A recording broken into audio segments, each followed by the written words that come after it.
Hi, Hugh here from Mount Alexander Fruit Gardens. We're going to show you our worm farm today. This is it. It's in an old bathtub, as you can see.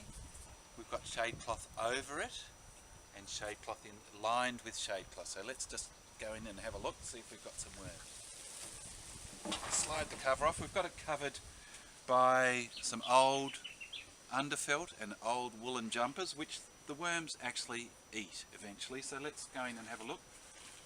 We've just put in some food scraps here today, so there should be lots and lots of worms underneath the food. There they all are.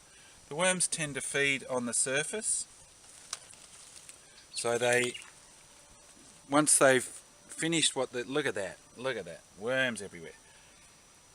So they'll work their way through the food scraps that you feed them.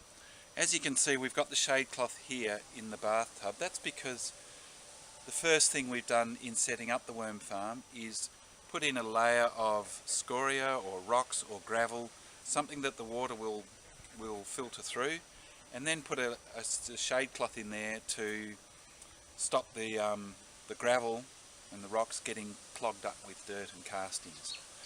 So this means that the water that we put in here, just to keep the worms nice and moist, the water drips through and then is able to drip out the plug hole of the bath. We collect that water and use it on the garden. It's fantastic stuff. So what we're ending up here with is worm castings, which we then use either direct in the orchard or we use it to make compost tea. So what happens is the worms, as I said, feed at the surface. So as you get further down into the castings, there's fewer worms and it's more solid castings. There's still lots of worms though, as you can see. So the way we harvest, look at those worms, there's just millions of them.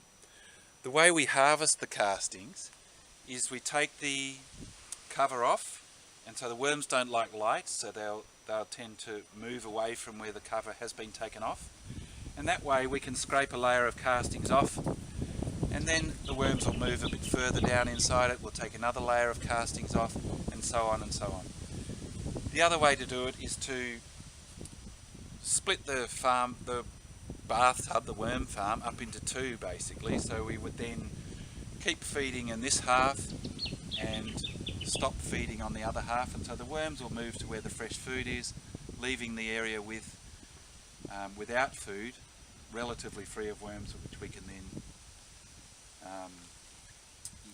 take out, use in our compost tea and use on the garden. So that's it, worm farms. Keep your worms fed, keep them happy, keep them cool, keep them moist, and they'll provide you with some fantastic material to use on your garden and on your fruit trees.